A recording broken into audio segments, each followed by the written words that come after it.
G'day, ladies and gentlemen. Welcome to the Broker Coach podcast. Our mission is to be the most valuable podcast in the entire universe for mortgage brokers. I'm your host, Sam Panetta, and today for episode 1, we are joined by the man, the myth, the legend, Bill Childs of Limitless Lending Group. How you doing, mate? Mate, I'm good. Excited to be here and excited to see your beautiful head. So to put this into a little bit of context for everybody that's listening to the show today, Limitless Lending Group, you're a couple of years in and you're about to do record month. Mm-hmm. What are we going to lodge this month? 21, 22 mil, 21, probably. 22 mil? Yep. Awesome. The last 3 have been 21, and this will be hopefully 21, 22 again. So trying to keep that run rate up, and then the settlements will follow. 100%. And it's not some sort of outlier wild month. It's consistently 20 mil plus months. And we've recently launched a buyer's agency business. Yep. And we're at a dozen or so staff. Yeah. In the lending and buyer's agency combined, there's 11 plus me, I think. Awesome. Yeah, or 10 or 11 plus me, something like that. So good, mate. But a year ago it was, 2. So... Well, we caught up in Manly not long ago, and as I said, 6 months ago, and there was only a relatively smaller team compared to the size it is today. So the pace of growth actually has been phenomenal. Yep. It's good in your business. It's hard to keep up with. But... It is hard to keep up with, and I'm going to try to unpack as much of it as I can with you today. I'm obviously going to be inquisitive, and if I get a little bit cheeky, just tell me to fuck off. All right. Okay, so Sam, that's too fast. So. We've got here, mate, you're a very popular man, and there's dozens and dozens and dozens of questions that have come from your social media following. How important has social media been to the Limitless Lending Group? I mean, it's the only reason it's here, really. The story, I started posting on socials, would have been 18 months, 2 years ago now, and I did the first year of broking without any socials or anything like that. And I was just sort of doing odd loans here and there. And then started doing the socials and the first 3-4 months got nowhere, just doing TikTok. And I was doing faceless content as well, which you'll probably remember. Mm-hmm. But then after 3-4 months, had a few videos that started to go a little bit viral, started to get a few followers. The first 30 days, I got nowhere. I got like 200 views on every video. Some of them getting like 10 views. I don't know. I thought the algorithm was broken, but it wasn't. My content was just shit. So no one cared. Anyway, eventually I got some traction and then started putting my face on it. And when it really hit was I posted a video on trust lending. And I think I told you this before, but I posted the video, went to bed that night, and it was on about 10,000 views. And I had 2, 3, 4 bookings or something through my Calendly link in my TikTok bio. I woke up the next morning and I had 60 available spots in my Calendly for the next 10 days. They're all booked overnight. And I just went, holy shit, this works. And from that, done a fair few deals out of that. And then just started posting more consistently. And I went, well, the leads are coming in. I need to put someone on to get ahead of it. Put Thais on. Didn't get ahead of it. So it's just kept going. Now I'm here. Not ahead of it yet, but we're trying. You've just opened up like 50 new questions that are running through my mind off the back of it. So I'm just going to try ask the ones that come to mind first. In those first 30 days, right, where you're posting, you're not getting any traction. Yeah. How often were you posting, and how did you feel when you weren't getting any traction? Every day I was posting, sometimes twice a day, no traction. Didn't care, mate. What do you do? 30 days. What do you expect to happen in 30 days? That's what a lot of brokers say to me now. They'll come to me and they'll say, I've been doing socials, can you help me out? And I say, yeah, no worries. Like, how's it going so far? And I've been posting, but I'm not getting anywhere. And I look at their socials. They've posted twice a week for 3 weeks. No, that's not going to cut it. You need volume. So I didn't care when I'd got nowhere for a month, because what do you get in life in a month? Nothing. Nah, fuck all. Yeah. How did you know that, but? How did you know that at the start that you actually needed to? Because a lot of same thing. I talk to people that are like, my content doesn't work. Oh, cool. Go check them out. They posted 6 times last year. And it's like, it's not going to work. But how did you know? Like, you're posting twice a day, every day, getting no traction. How did you know that's what it took to do over long periods of time to actually get the traction? Well, I knew I wasn't getting further away by continuing to post, mate. So I don't know. I knew that socials worked because I'd seen, a lot of people do well from business through socials. So it was just a time thing. I knew that it would pick up. I didn't think that it would go, as fast as it did once it did pick up. I didn't expect to get 60 leads in a night. But, once it started to happen, it just sort of kept going. So, but it was 3-4 months or maybe even probably 5-6 months before that first post actually did go viral. And I got a lot of leads from it. And it was just growing the followers, like the follower count was going up. So I knew that the audience was growing and I was just posting generic content of property. And I knew that at some point, if I had 2,000 or 3,000 followers and then I converted it and put my head on it and started talking about lending, I'd have 2,000 people there, watching. And can you pinpoint like a change in the style of the content that you were producing when the traction did start, or it was gradual and then it just hit all in the one on that trust lending post? Yeah, it was gradual, but it hit that trust lending one, popped it off. And then off the back of that, there was a lot of the time if I had a post that went viral and then obviously people comment on it and most of them saying dumb, nasty shit, whatever, calling me an idiot, saying that's not true, you can't do that or whatever.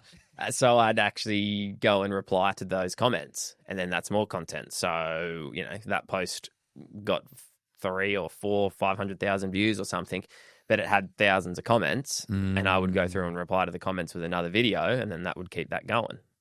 And so if you fast forward to today, right, where the content strategy is more mature, do you know what I mean? It's tested, it's proven, your methodology around it. If you've got this team, let's say a dozen between the BA services and the mortgage broking business, and you have X amount of calendars that need to be filled up for the brokers. And is it just where you're like, hey, everyone needs more leads. I'm going to go do half a dozen pieces of content to fill the pipeline up? Yeah, definitely. The more I post, the more leads I get, which you would know. Yes. If I double the posting, I don't know if it exactly doubles the leads, but I'll get more leads. So yeah, I will often, to be honest, a lot of the time when I need leads, I'll just go back through my DMs and get back to people that I haven't got back to. Unfortunately, it does bother me that I can't, I want to help everyone. A lot of times the people reach out to me and I try to get back to most, but I can't get back to everyone. So I'll go through the DMs and just be like, okay, this person's messaged me a week ago wanting a deal. And say, hey, mate, really sorry I missed your message. If you still want to chat, here's the link. So I'll go through and I do that 10, 15 times, something like that. And then send them all a link. We'll get bookings that way. Or obviously if I do a lot of the stories, questions on the stories and stuff like that, that generates leads off the back of that. So yeah, but most of the time it's just through Calendly, having the Calendly link either open, or if we're full, like definitely full, no one can take any leads, then I'll just shut that, turn it off. Like there's no bookings available. Because I used to book it out for like 3 weeks and then you could book a month in advance or something like that. But then I found that by the time I talked to someone in a month, they'd either changed their mind or gone to another broker, which is fair enough, or forgot about it and didn't show up, stuff like that. So I try and keep it sort of a week and a half of bookings ahead of where we are, and if we're full, then I just shut it. And do you fill the whole team up? Yeah. So you're full all the time. Yeah. This is the best. So when you're building this business and you're scaling this business, most brokers will struggle with getting the lead flow in the door. Yours is the opposite. There's too much lead flow and you can't build team fast enough, find the right people fast enough in order to service the amount of deal flow that's coming through. That's why it's gone from 2 to 10 or 11 in a year, because the leads have been there. So if we can get the people in place to write the deals, then it makes sense. 100%. If you convert the leads, you make money and you pay costs. Yeah, that's how it works. So, I can't, if I were to build the team first and not have the leads, it wouldn't work because I'd be burning cash and not getting income. And so that's common, man. That is, which I am. You're burning common. cash anyway when you put brokers on first and they're on salary, because the deals that they write, they don't settle for, a month, 2 months, 3 months, and then you get paid a month later. Correct. So you got to be ready for that. Surely you have to budget for at least 4 months of cash burn before it starts coming back in the other direction. Do you know what I mean? Yeah. Tell me about the broker model that you've got. Everyone's PAYG. Yeah, so I got 3 main brokers and myself, and then 2 new guys coming on. Mm-hmm. So Ben and Umberto, PAYG base, then comms, Mm-hmm. and then there's myself, but I'm not writing much, trying not to write much through my name at the moment anymore. Mm-hmm. And then Leon and Sean are the new guys coming on, and they're going to be contractors. They're going to be contractors. Yeah. What's the train of thought behind, obviously, the team's been built on PAYG and bonus, to then switching to a contract, I'm assuming a commission split model, revenue split model. What's your thinking behind having both styles of broker in your team? Comes down to Leon and Sean are new brokers, new to industry, and they're switched on, very switched on, both got properties themselves, investors, but they don't have the track record. So Ben and Umberto, for example, were writing, 8-10 million in previous businesses per month when I brought them in. Yeah. So I know that I can bring them in, plug them in, and they will do deals. And, you won't make money for the first few months, but once their deals that they settle start coming through, you'll be all right. Mm-hmm. Whereas with the new guys, to pay them, a base salary straight up, it's a long learning process, as you know. Yes. So they've both got other jobs at the moment too. So I just said to them, come in, learn what you're doing, at least for the first year. You got no KPIs really. Try and settle, 10 mil each or something like that, just to learn the process. Mm-hmm. And then once you learn the process and you're comfortable with it, I'll probably chuck in their other jobs, because that's what I did. I was working full time when I first started, more than full time. And once they get the hang of it, they'll probably go, all right, I'm ready to jump in full time. And if they're good at that point, then maybe there is the option to go PAYG as well, to give you that support through the first few months. Mm-hmm. But also, if you're good and you can write deals, then a lot of people don't mind the contractor model. This is really interesting. So it's not.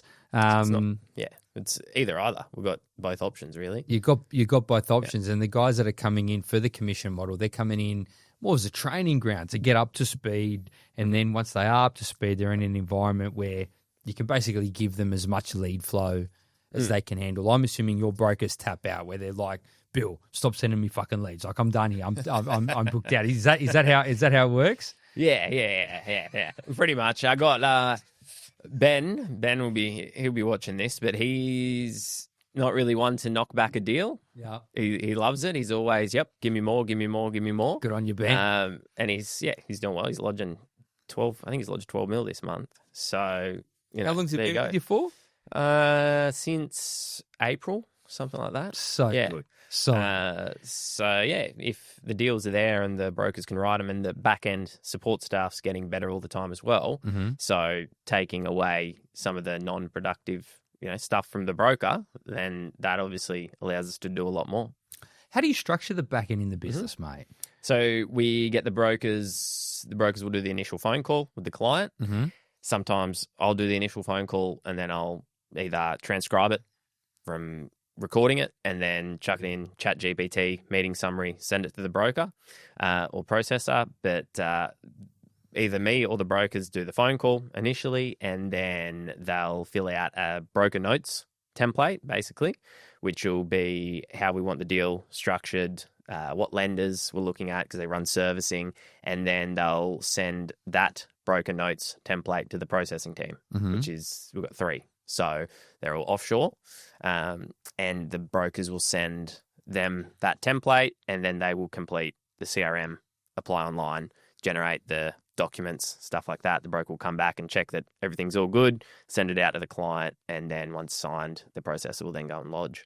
So trying to get the broker to do broking. 100%. Is it, not processing. And your brokers, they're doing the credit, like they're preparing the proposal for the client? So, pretty much, yeah. So I'm looking to promote one of our processors at the moment to a CA. Mm-hmm. So she'll help there, take some of that away. She'll do some of the, credit work and servicing, that side of things. But at the moment, it's the brokers that figure out where it's going to go, what loan size we can get, how much equity we can pull out or whatever. And then they put it, obviously contact the client. If the client's all good with it, they'll send it off to the processing team and then they'll take over from there. Cool. And are your guys working on very similar deal types all of the time? A lot of our deals are investors. Majority are investors. So yeah, a lot of trust lending, company lending, stuff like that. So often it'll be refinance. I find that the typical deal would be lead comes in, we have a chat to them. They've already got 2 properties, maybe 3. Refinance, cash out of 2, and then purchase in a trust or something like that. So, which is good because then what happens is one lead is not one deal as well with our clients. It's 2 or 3 deals. Yeah. And sometimes they want, refinance, cash out, new purchase, and then they say, can you do BA as well? So, yeah. Now you can. Yes, so now we do. Trust lending. Obviously, yesterday Macquarie came out with that change in policy. Yeah. Is it ruining everything? Is it a little bit annoying, or is it a non-event in your opinion? Trust lending in terms of should we use it or no, in the way Macquarie's reducing their participation in the space. I think that trust lending it's probably partly my fault. It's a very viral topic at the moment. It's partly my fault. What can I say? It's trending. And I think that it's a lot of the banks, there's a misconception that most banks won't do trust lending or something, which is not true. Most of them still do. But I think that it's being used a lot at the moment and the banks are starting to, notice what's going on. But I don't know if they'll all, change the way they assess it or something like that. But yeah, for now, I think what we're usually doing is purchasing a property in a trust. And then obviously once that trust is positive, we can exclude that debt in that trust and the borrower can borrow in either another entity or their personal name as if that debt in the trust wasn't there. Yes. So, I don't know if the lenders are going to, because if they change policy, right, and they say they all come out and say, we're not going to allow you to get an accountant's letter to cover your trust lending anymore, that's going to have to change for everything like businesses because as you know, if someone's a PAYG applicant and they've got a sole trader business on the side or a company on the side, they can get a letter from, I don't know if you can do it for sole trader, but a company, if they've got a company on the side and they don't want to use that income, well, we can get a letter to exclude that. Debt. So, if someone's got 4 or 5 different companies, they will often say, we don't want to use anything from these 3 and just keep it simple. We only want to provide financials from 1 or 2 and we exclude the debt or the business financials and stuff that way. So if they change it for trust lending and say that we want to, because it's usually obviously the company as trustee of the trust and they ask for a letter to show that it's profitable. If they change that, they're going to have to change it for a lot of things. Don't you think? Do you know what I mean? I do know what you mean. So it's a big thing if they do change it. It's going to change a lot, not just property investors. Yeah, and especially for a lot of companies that actually have a lot of debt in them. I think of like trucking companies, farming companies, et cetera, et cetera, et cetera. Anyone who's a director of one of those businesses, if you start to put those debts into their personal name, they might draw out $400,000 a year salary for their home loan and their living expenses. But if it's $10 million worth of debt, that's what I mean. In a business that does $50 million in rev, that's right. No, individuals can't service that sort of shit, especially when it's business debt, commercial debt, and on the shorter loan terms. Years and years ago, it was a very similar thing where there was a handful of lenders that would take actual repayments, right? So if you had investment property, interest-only repayments, investment property paid the interest-only repayments, you could actually borrow more, right? Rather than having them assessed at P&I with a buffer. And a lot of this happened back then when they put the squeeze on property investors and interest-only lending, and a lot of the guys came out of the market and they didn't participate, but there was still always a couple of players left that did. Yeah. Do you know what I mean? And surely that's our job as brokers is to know where to go. Yeah. Yeah, I think it's very unlikely that every bank's going to change their policy. So it might go from having, 30 options for trust lending down to 10 or something like that. But there's still going to be players in that space because realistically, if everyone else pulls out of it, then there's going to be a few lenders that go, oh, wow, I mean, look at this opportunity. So it's very hard. I get that. I hear the argument a little bit that, you guys do trust lending. I got properties in trust myself. Yeah, what if they change the rules? It's hard. So I don't know. It's going to be very hard to change it completely, to rule it out. I get it.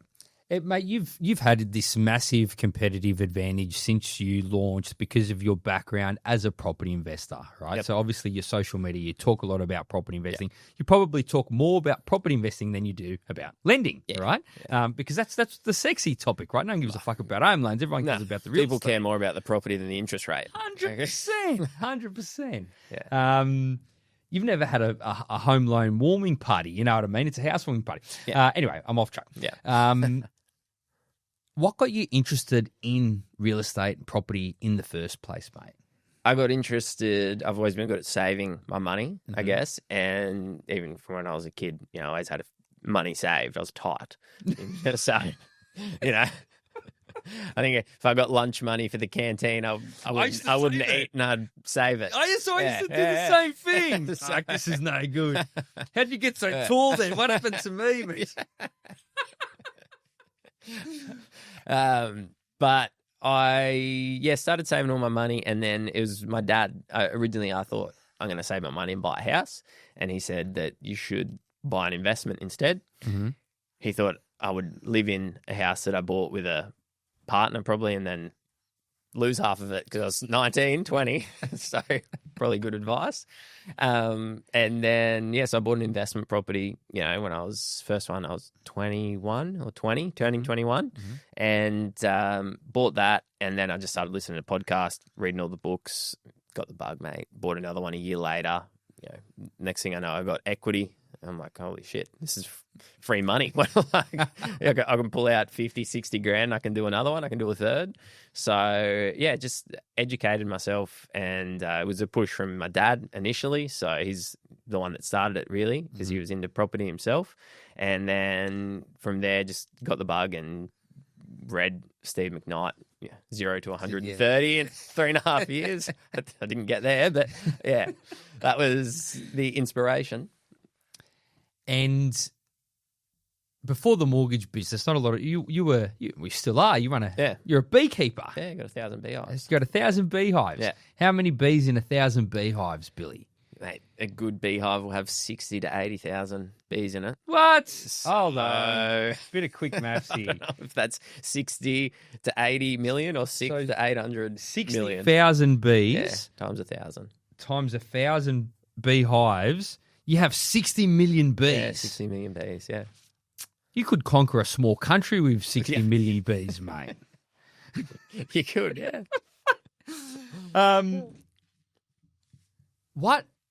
Because you worked hard in the bee business. I know that, It's hard, right? yeah. What happened in your life where you're obviously running the bee business, the bee farming successfully, and you're like, hey, this mortgage broker thing, I'm into it. What was the train of thought? Was there a moment? What happened? It was an accident. It was an accident. You just fell over and got your diploma. Well, to be fair, it wasn't hard. The certificate IV, as everyone would know, it's not. That wasn't. What is it? Other than the cert and then the diploma, they weren't difficult. But I thought I would just do them, and then because I was trying to find a broker, and if you want to find a broker to write your first home loan, or maybe you got an owner occ and you want to buy 1 or 2 investments. Thousands, this is how many brokers in Australia? 20,000. There's 20,000 brokers that can write you your loan for your first home or your first investment property. But if you go to these brokers and you say, I've got 4 or 5 properties, self-employed, and I want to buy through a company or a trust for my 5th or 6th investment property, there's a lot of brokers that will look at you and go, no, Can't do it. Either can't do it not because they're bad brokers, but they haven't seen it before, So if someone's doing first home buyers all the time, and there's only, I think the stat is there's 20,000 people in Australia that have more than 6 properties. So there's 20,000 brokers in Australia. So if they're lucky, they might get one person in their whole career with 6 properties plus. So that's someone that's built a portfolio. So most brokers aren't savvy in building a portfolio because most people aren't building one. So I had a lot of trouble finding a good broker, and I went through 10, 12 brokers trying to find a good one. And a lot of the time I'd go to a broker, they'd assess my lending and they'd say, you're tapped out. I'd say, well, that's not great because I want to buy. I want to buy again. I got to go and buy another bloody shitbox in Ipswich, mate. Get me some lending. So I would then go and I was hitting up the banks myself, and I'd end up going to First Mac or something, and I was getting lending when the brokers told me I was tapped out. So I thought, you're brokering your own deals. well, yeah, I was. I got a few servicing calculators over the time. The brokers had sent me the calculator here and there, and I was figuring out what I needed to do to keep going. So I thought I'd get qualified, and then I'd just write my own loans so I could actually contact the banks. And the big one was trust lending. No broker would help me out with it. They said they didn't know how to do it, or that I couldn't be done. So that was what pushed me into it. And then I thought I'd do loans for myself, family, a few friends, and now we're here. Now we're here. So careful what you wish for. All right. So let's dive into some of these. Let's dive into some of these questions, mate. What advice would you give to a broker who's too shy to do video content? Well, if you're too shy, it's because you're scared of what people are going to think, because you think your video's going to be no good. I would say, and I've been asked this, so I'm kind of prepared, but if you have never posted a video online, your first video is going to be shit. There's no doubt about it. It's not going to be good. Yeah, it's going to be bad. So if you record your first video, right, and you look at it, you go, yeah, not great, don't post it. Record that video again every day for the next 30 days. And if it's still shit at day 30, you've got a problem. Because by day 30, if you just record it, and when I say record it and keep it in your camera roll. Don't post it. So record the same video every day for 30 days, keep it in your camera roll, and then on day 30, it's almost guaranteed that it's going to be at least okay, right? And then you post that video. People don't know that you just practiced it for 30 days and didn't tell anyone. So do that. And then they'll go, oh, wow, that first video was pretty good, Sam. Sam will be like, yeah, I did 115 takes. But they don't know that. So do that. That's what I would do. And then once you do one or two, you'll probably go, oh, okay, people actually like it. They think it's valuable. And no one told me I was bloody useless, so I'll keep going. What is the difference between a shit piece of content and a good piece of content, Billy? A shit piece of content is, you know this, most of the time a broker sitting in a studio like we are now with a suit on, sitting up straight with their suit on. They got their hair done. They've, got, a list of questions or whatever, and they're nervous. It's just very produced, I think. I think that people like real, just raw content, like a lot of the green screen content does very well. So I see people that, for example, if you'd see it, but a lot of brokers, they will put their best suit on or whatever to do a video and stuff like that, or make himself look pretty. If you're worried about what you look like, you're never going to do enough videos to, get anywhere, really. I do a video and I do, most of the time it's one take. And if I say something a little bit wrong, I don't care, because someone will probably comment on it and tell me that I can't read or can't speak, and then I'll reply to it, and then that's another comment. It's going to be good for my algorithm anyway. So you're almost better off make a mistake because people correct you and they comment on it. Spelling mistakes on purpose. I can't spell, but sometimes I know that I've spelt something wrong and I just leave it because I go, oh, someone will pick that up. 2 or 3 people, even better. Just farming engagement. But it's just the very produced content I don't think does well, where you can tell that someone's like nervous reading off a script, stuff like that. And just content that's boring, like talking about how CBA has a 0.2% lower interest rate than NAB or something like that. No one cares. Tell them about a cool deal that you've just done. Yeah. Is it subjective or qualitative? What's cool and not cool, or you can categorize what's cool and not cool when it comes to content? And I don't even know what that word means. Qualitative. Qualitative. What does that mean? Keep going. Fill me in. Enlighten me. It's like, fuck, I don't know why you're asking me to explain stuff. So quantitative is like numbers, like 10, thought it was good. 10 plus 10 equals 20, right? Yes. And qualitative's like the sunset's beautiful. As in what type of content performs better? Yeah. Yeah, so I had a broker who's a good mate of mine, and he's a gun broker, great bloke, talks well on camera and stuff like that. And he asked me about his content and said, can you have a look? And I looked at his content, and this guy does some outrageously good deals, right? And I looked at his content, and one of the videos was, and he's probably watching, he'll know, he knows who he is, but he's a gun. He was talking about the RBA announcement and why you should use a broker versus the bank and all that, just really generic stuff. Like it's especially the broker versus bank one. You know, everyone's done it. So brokers out there, you're doing the same thing as everyone else, and we already have 75% market share. So it's not a fight you need to fight. We've won. Yeah, the video. war's over. Everyone's gone home. Yeah, exactly. Yeah, so you don't need to, if you're a broker, you don't need to make content about why you should be using a broker over the bank, because everyone already is. Whereas this guy, he's making that content. And then I said to him, I was like, what deals have you done recently that are cool? And he's like, I did a $20 million commercial deal. I said, mate, if I just done a $20 million commercial deal, I'd have a screenshot of the property behind me, and I'd whip my phone out, and the video would be $20 million deal just settled for my client. Here's how. Not, hello, my name's Bill from Limitless Lending Group. Today I'm here to talk to you about why you should use a broker instead of using one of the big four banks. I'm scrolling past that every day. So you got to get their attention in the first minute. Like guarantor, I seen a guarantor home loan. Someone talking about guarantor home loans the other day, and the intro was like, I was watching it, and I wanted to watch it because I like this guy, and I was like, cool, he's having a go. He's trying to make a good video. It took him a minute before he started actually talking about the policies of using a guarantor loan. So he said that you can borrow up to 100% lend, which is true, and potentially stamp duty, which is true. But that was a minute into the video, so everyone's already scrolled past. If that was me making that video, then the first 3 seconds is buy a property with no deposit. Here's how. Yeah.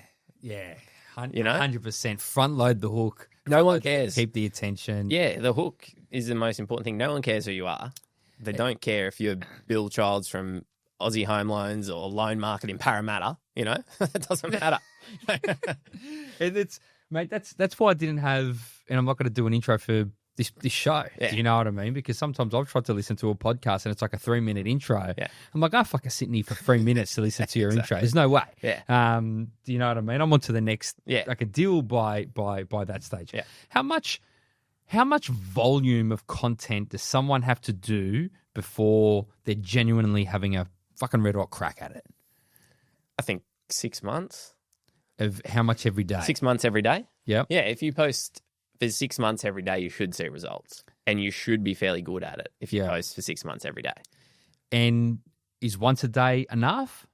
Yeah, I think so. I got a broker that I was with yesterday, and he's started posting content with his business, and they've got a social account that they've already got, I don't know, 1,000 followers on or something like that. Mm-hmm. And he was saying he started posting content the last month. He's getting 4 or 5 leads a week. That's unreal. That's great. Yeah. And he was like, he's like, yeah, it's pretty good. And I said, hey, it's amazing. Way faster than I did it. Yeah. So just that compounding effect, hey, comes off the back of the consistency. It does. Yeah. How did you get all your leads? Just fucking posted content. Yeah. It's true. It's the when I first seen you, you had like 114 followers. You're very specific. 114. Like, who's this guy? Just standing in front of a whiteboard with it. I think you had you have a headset on? Yeah. I put earmuffs on. Yeah, my headset on. Yeah, I looked at it. I was like, he actually knows what he's talking about. I'll add him. Lucky I knew what I was talking about because the content was fucking terrible. That's all right. It was good. It was fine. It was explaining stuff that was interesting to brokers trying to build a business. Well, it's no one except mortgage brokers gives a fuck about my content. No. I like it like that. Do you know what I mean? I only want to appeal to a very, very certain person because that's my right. client. You know what I mean? I don't need to produce content for soccer fans of a particular team. It's got nothing to do with what I'm trying to do the content for. Yeah. All right. Let's see what we got. Let's see what we got here. What else we got here?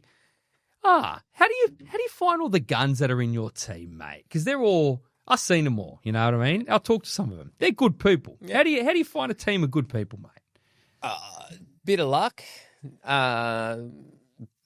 but it's most of them have found me as well, which is I'm lucky in the fact that there's a fair few brokers that I have on socials that follow me and stuff like that. And when I put a job ad out, as you've seen from Harley, I put a job ad out and there's 200 plus 300 people applying for the job ad, and the DMs are full and stuff like that. And obviously from that, you get the ability to pick the best people from that.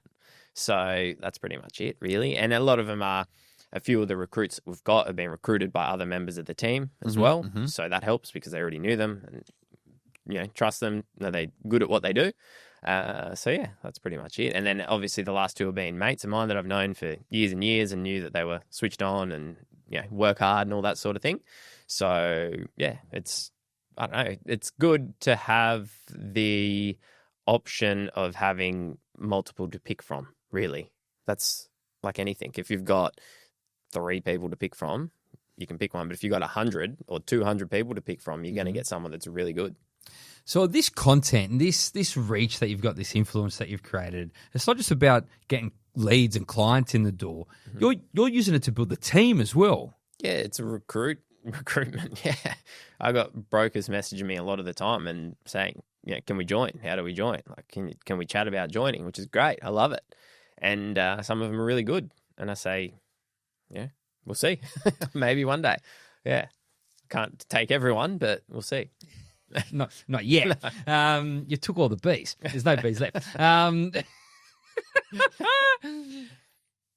If people aren't producing content and they're not getting the attention, right? Because that's really what it is. It's an attention thing.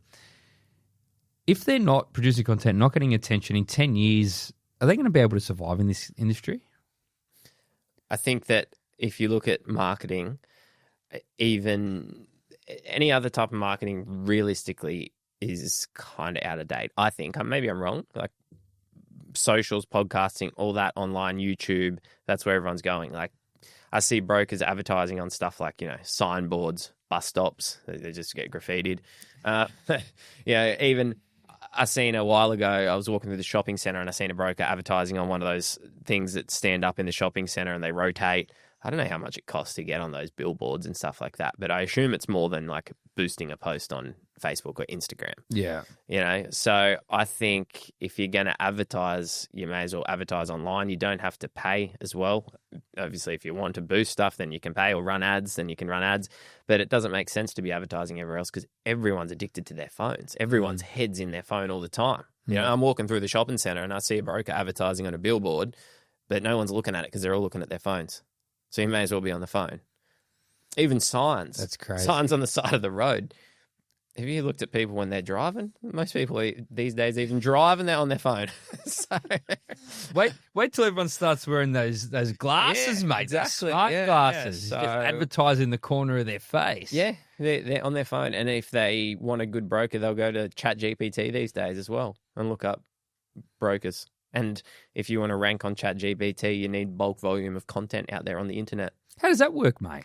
Don't know, but I have talked to a few people about that because I think that's where a lot of people, especially my age demographic, your age demographic too. Yes, we are a similar age. I'm not old and decrepit. They're going to ChatGPT to search for everything these days. I do it myself.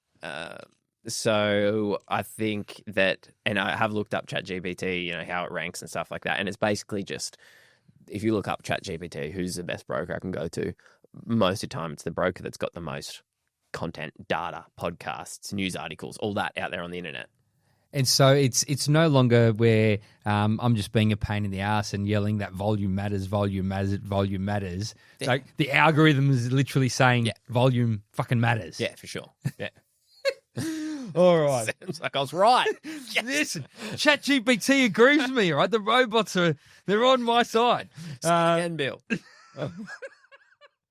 When did you know it was time to start hiring people, Billy? When I'd done so I had a good mate that was he was broken for me early on. He's not anymore, which is hopefully I get him back one day. He just had too much going on in his life, so he had to stop at the moment. But he was helping me early on, but he was working full time as well. And he was helping me a little bit processing deals and stuff like that. But we lodged an 11 mil month between me and him. I think it was actually when I got my wisdom teeth out. And I couldn't do anything except sit on the couch and take painkillers and write deals. So I wrote a lot of deals. And I lodged this $11 million month. And then I went, oh, wow, now that's all going to settle.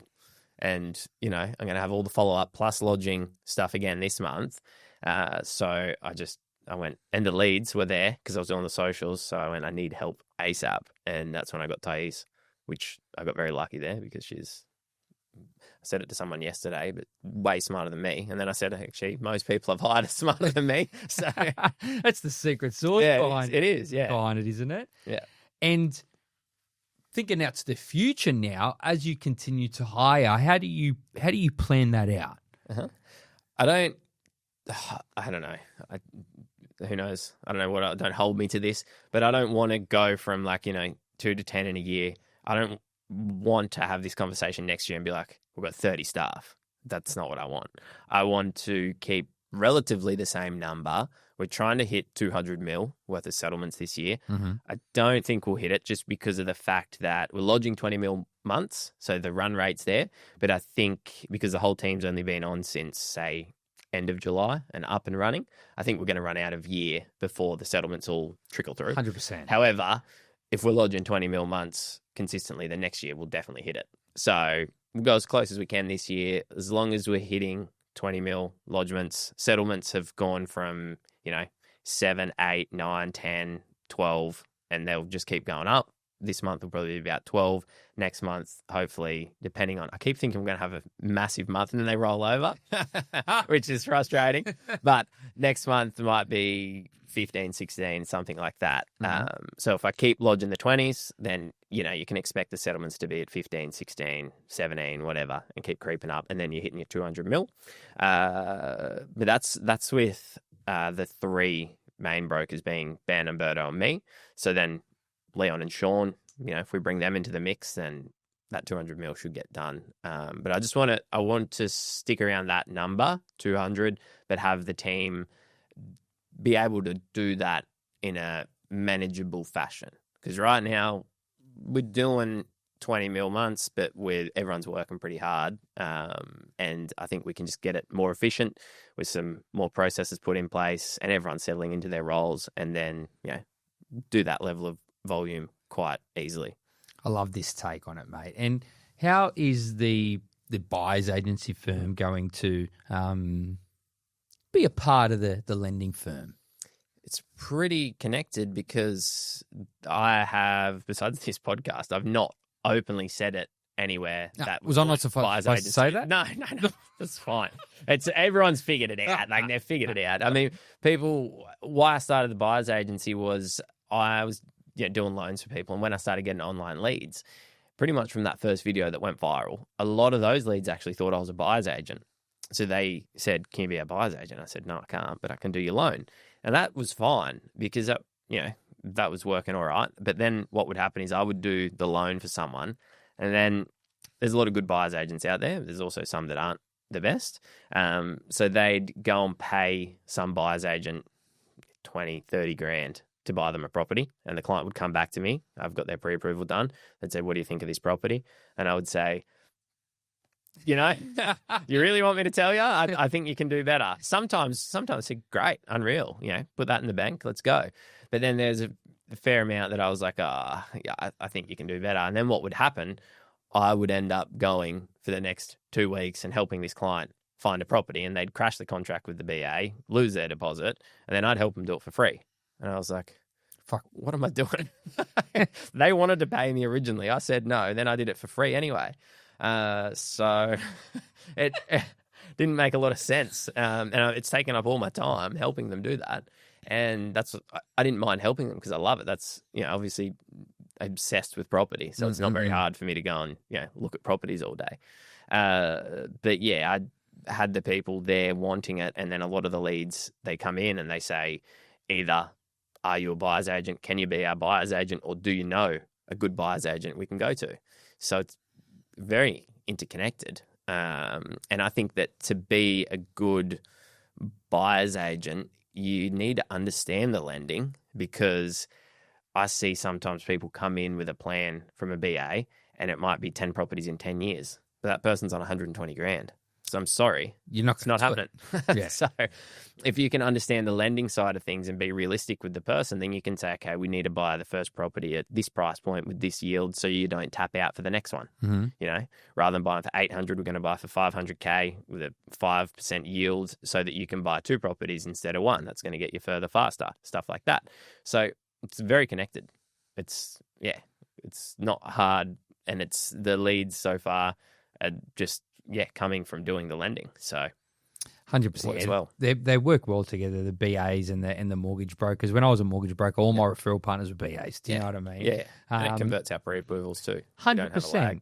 100%. And especially with the niche that you're working in with property investors, it's just going to sort of sing like a songbird. Yeah. And so is the idea of it is not to cool your jets over the next 12 months, but to really get the machine well oiled before you go through another massive period of growth? Yeah, I mean, the last year it's been onboarding someone every month. Yeah. So it's just been hectic, and you can't do efficient work when you're teaching new team members and you're onboarding a new one all the time. So now, like I said, the last 3 months we've been going well. So it's just to stick at that and just keep going. And we've got the team built. Now we need to do the work with the team that we've got. And if we get a year, 2 years down the track and we're just cruising doing, a couple $100 million a year, then maybe I'll go, all right, let's, expand this. But I'm not. Yeah. I get it. It feels like the last year has felt like I've just been in a washing machine a lot of the time, mate, So I'm pretty keen to just have it start working and be a bit more normal, if that makes sense. 100%. But business is hard. Do you know what I mean? Business is a tough game to play. Yeah. And obviously I speak to brokers all day. I speak to business owners all day, every day. Has there been moments that you can think of that have been really hard and really challenging, really difficult that you've overcome? And is there any reflections that you can think of like, hey, this is how I overcame a really shit thing or a really tough time?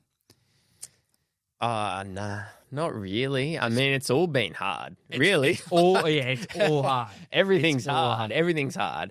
There's not been any moments when I'm like, oh, no, this is not going to work. I mean, there's been heaps, like every day. Yeah. Every day is, but there's no big, catastrophe that's like, When I first hired Thais, I said to her, I was like, I was only a year into the job and I was hiring her, put her on a decent salary straight up, and I wasn't even making enough money to cover her salary really from the broking.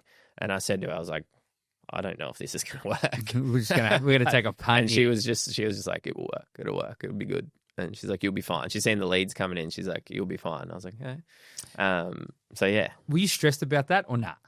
Not really. I had a good amount of cash in the bank from equity releases and stuff like that I was fine. So, but that's important. Like if you're starting out a business, adding 10 staff over the next year, I've basically made no money from broking. So be ready for that. If you're going to grow a business from 0 to 10 staff in a year, you're going to not make money. Yeah, because every time you get the first hire profitable, you're 4 hires deep, and so you're burning cash on the next 3. And the lag in settlements in the broking industry is what, put 2 new brokers on within a month this year.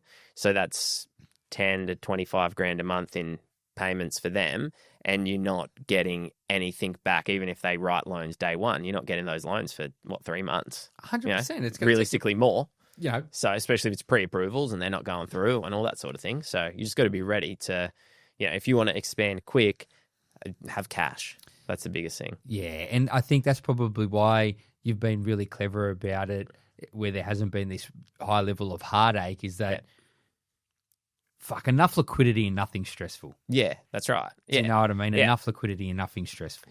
Yeah, and it's, if you've got property, I say to everyone, if they want to start a business, if you've got property, and you're going to quit your job, go all in on a business, refi, 200-300 grand equity out first. Yeah. Sit in an interest-only offset account.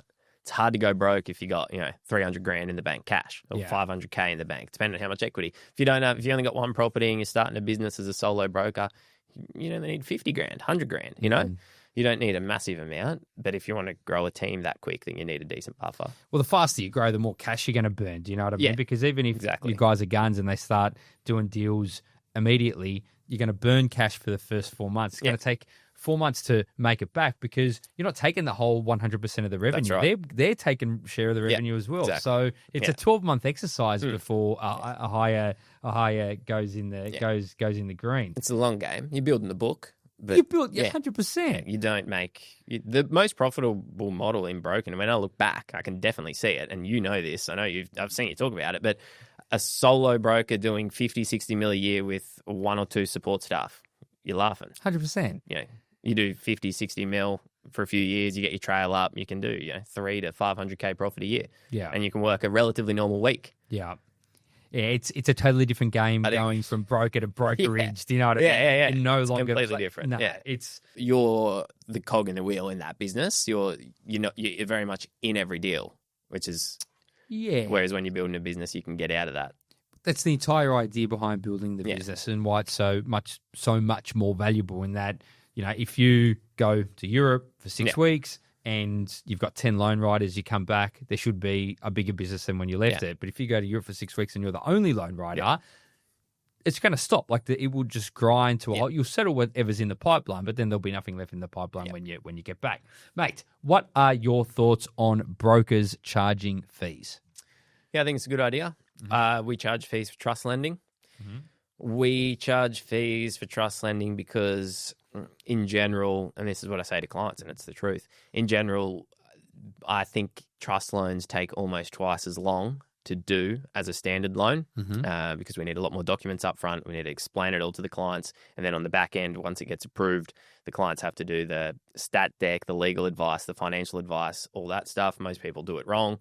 We've got to go back and forth with them 2 or 3 times to get it right, or we've got to really educate them up front on this is exactly how you need to execute this form with the lawyer. This is the lawyer that you need to go to. This is what you need to say to your accountant or whoever you need. And a lot of those are still manual docs, so we charge for that. I've not ever had an issue with it. We charge 0.65, and I say it's pretty much twice the work. We get paid 0.65 to 0.7 from the lender, so we charge, to make the business work. We do probably 30-40% of our lending is trust lending. So if we don't do that, it's hard to be profitable at all. Realistically, so that's not a nominal fee, 0.65. That is few grand. It's considerable. Do you know what I mean? It's an investment for the client. $4,000, and you would assume that depending on the loan size, obviously, and you would. It does a couple of things. It completely changes the cash flow model of a mortgage business because you're putting money in the bank up front, which probably helps with when you hire 10 people in 10 months. And surely any client who pays 0.65 to do business with you is going to have close to, if not a 100% conversion rate on those clients. Oh, yeah, definitely. I think people that pay attention. That's the biggest thing. So I started charging fees for all lending at one point because I was too busy and I had too much going on. It was just me and I didn't want more deals. So I thought I'm going to get people to balk, and I started charging them an app fee, but everyone said yes. But yeah, when people pay, they definitely, get documents back to you quicker. They, if you ask them for something, they'll give you an answer quicker. You don't find them ghosting or anything like that because they're like, well, I paid money here. I'm going to get my stuff back, and because I've put some money into it, even if it's, 2 to 4, 5 grand, whatever, they will definitely make things happen quicker if they've got some skin in the game. So yeah, I think most people are fine with it. If you go to most brokers, they can't do what we do. So that is what it is. 100%. And do you think that the secret sauce behind you being able to charge a meaningful amount of fees to onboard a client is the really high know, like, and trust factor you have because of all the content marketing that you do and the sheer amount of volume of opportunity that hits your inbox? Yeah, it's you don't want to be charging app fees if you're scrounging for deals. Yes. You know, and you're probably not. It's at the moment we're only charging for the trust lending stuff, but I have thought about just bringing in a standard fee, like application fee for any lending, to wean out the people that aren't serious, or to reduce the amount of pre-approvals that people get pre-approved and they just don't do anything, the low intent buyers and stuff like that. But yeah, you can't be doing that if you're begging for business, then you can't do it, and you probably won't sell it that well. So I don't try and sell it. I don't try and sell anything. I just say, we charge a fee for this lending. Completely understand if you don't want to do it because of that. Go to someone else. You'll probably come back because they can't do it. That's, Fee goes up every discovery call. If a broker's not charging for trust lending, I don't think they've done enough of it. That's my opinion. They haven't done enough volume of it. Yeah. Far out. You're almost better off charging fees for everything that you're doing and just doing an extra piece of content a day, to be fair. Yeah. I could. Yeah. Yeah. We don't need to at this stage, but yeah, we'll see. Let's see what happens. It's more to, if I did, it would be to wean out those people that aren't serious. Because if you're clogging up the pipeline with, a deal that's half done, you're just taking time away from people that would have happily paid a fee to get good service and get stuff done. That want to do deals. So, and at volume and at scale, it matters, right? Yeah, like the it does. actual That's efficiency of the operations of the business. Yes. How long it takes to do things, how things convert through every stage of the pipeline. That matters. If you're doing 50 deals a month, it's very different from doing 5 deals a month. Exactly. Yeah. And you don't want people at certain stages clogging up the pipeline everywhere. You want it to keep moving. Yeah. And if they're not getting docs back to you and stuff like that, close it off. Yeah. Get them out. 100%.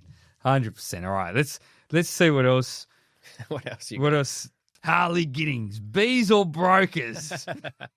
I said I want to work at BP, mate, like him. Beep. Yeah.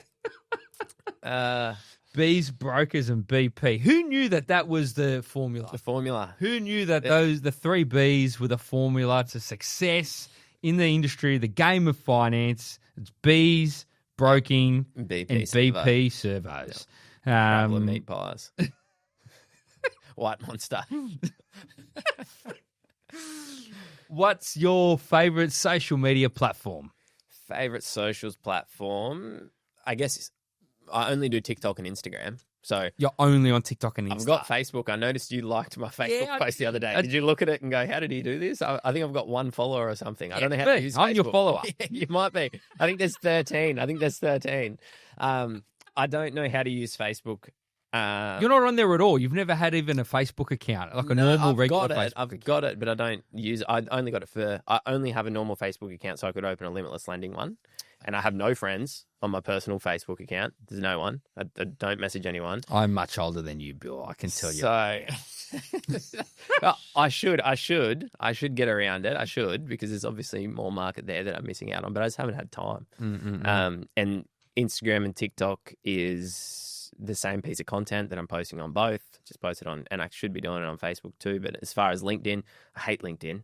LinkedIn. It's horrendous. I don't know. Really? Tell me why this passionate hatred for LinkedIn. Because it's just every time I go on LinkedIn, there's some head of distribution at whatever company is requested to follow you or add you, whatever it is, connect. You, and I click connect, and then I get the message, "Hi, Bill. Great to connect.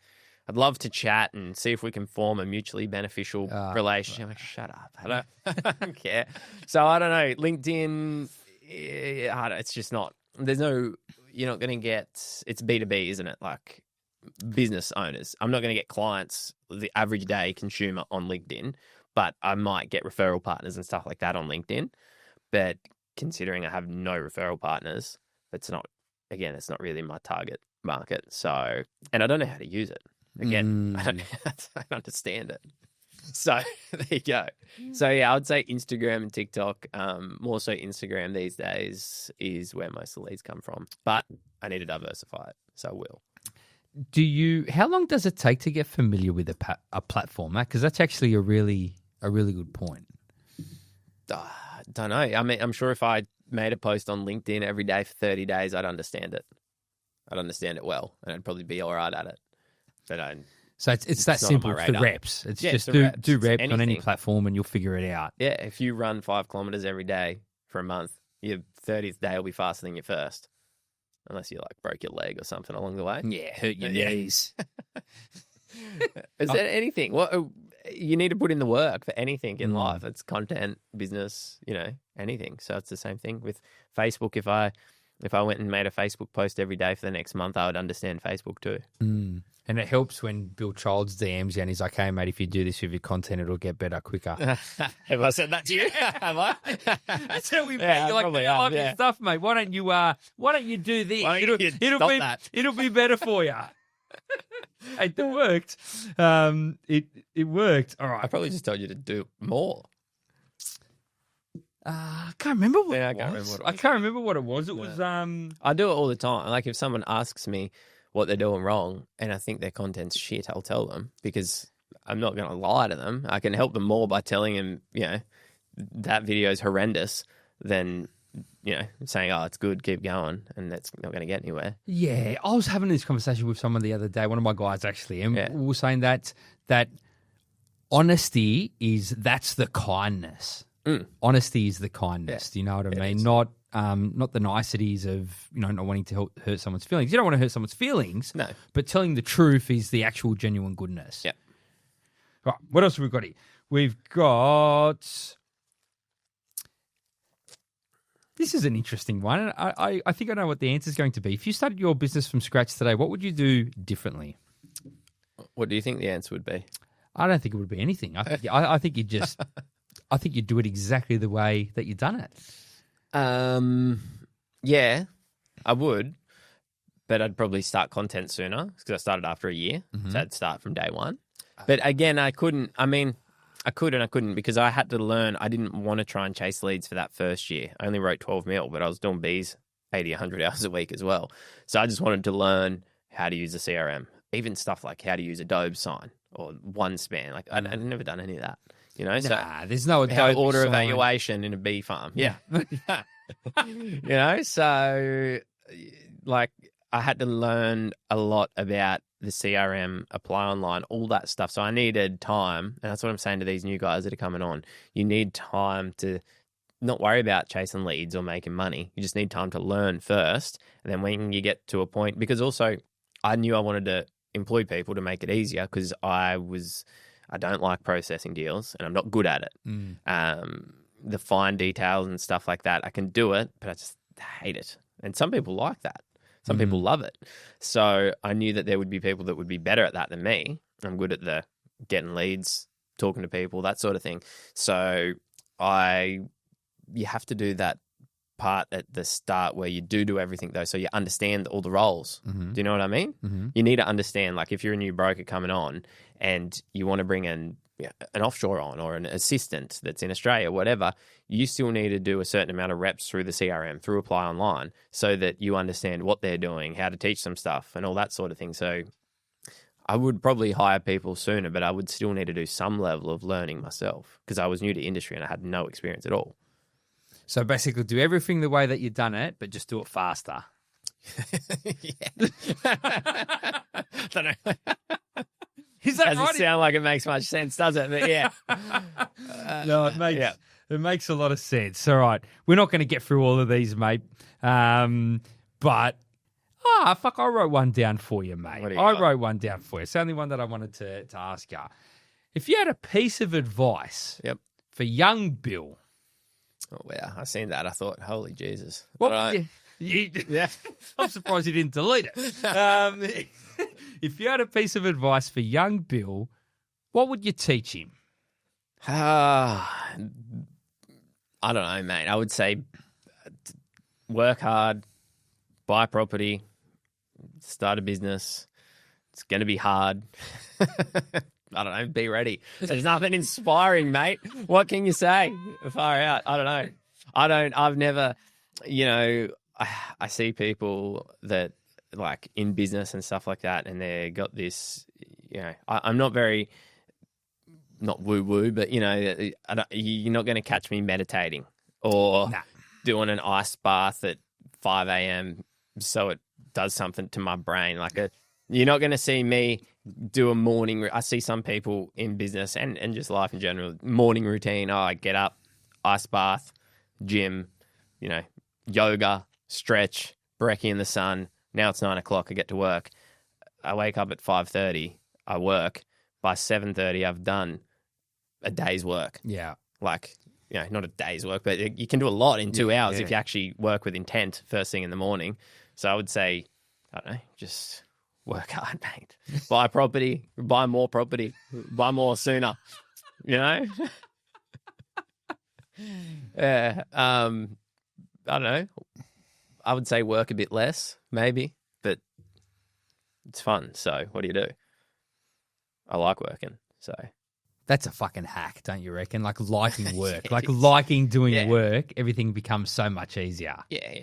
If you can't, people say that everyone, you probably are the same. You would have been the same previously. Everyone says you should work less, and you only think I should work less because of the feeling you have towards your work. You hate it. You hate going to work for your 40 hours a week. I'm excited when it's a new week. I'm sad on Saturday morning because the banks aren't open. I can't do anything. I'm not getting any deals approved today. We're not doing anything. The staff aren't working. We're getting nowhere.